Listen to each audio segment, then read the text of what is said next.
Murad Əliyev 2001-ci il martın 13-də Bakı şəhərində anadan olmuşdur.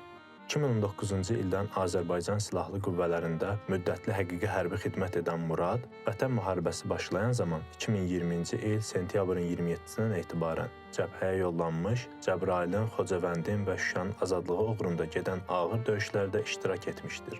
O, böyük qəhrəmanlıq və fədakarlıq nümayiş etdirərək döyüş tapşırıqlarını şərəflə yerinə yetirmişdir.